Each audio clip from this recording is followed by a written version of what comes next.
If you're investigating a sewer backup at a home, part of your investigation is to look at the upstream and downstream manholes. If you find these manholes to show signs of backup, or surcharge as we commonly call it, it seems logical to conclude that the main sewer has backed up into the home. But this is not always necessarily true. What happens in a sewer backup? A backup in the main public sewer starts when some or all of the flow cannot get through the pipe. It may be because of a clog or breakdown of the pipe, or in wet weather, it can be that there is just too much water for the pipe to handle. Flow that cannot pass through builds up behind the blockage. The pipe becomes full, and then the flow backs up, seeking a way out of the pipe. One way out of the sewer pipe is by way of a manhole. The flow may back up into and overflow from the closest manhole upstream from the blockage. Another way out for the flow is into the building sewer connections to the sewer. Sewage will back up into building sewers that connect upstream of the obstruction.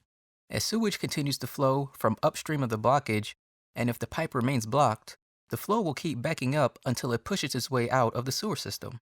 It may flow out of the upstream manhole and into the street, or it may get out through a building sewer into the basement of the connected building, causing an SBU, or both. Where the overflow occurs, inside, outside, or both, depends on elevations. If the rim elevation of the nearest upstream manhole is lower than the basements of buildings connected to the sewer, it will allow sewage to overflow into the street before it can enter homes.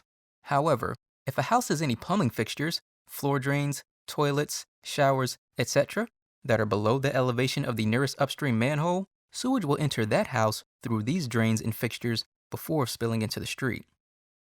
A house with all its drains and fixtures above the elevation of the upstream manhole will very rarely have a sewer backup into the house from the main public sewer.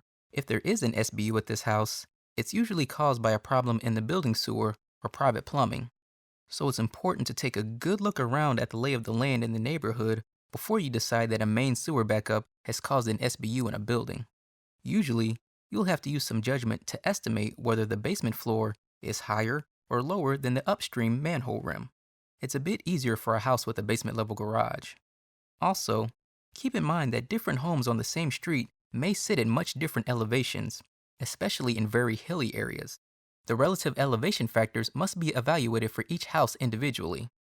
The point is, even if you find that a main sewer is backed up, it doesn't always mean that the main sewer caused an SBU.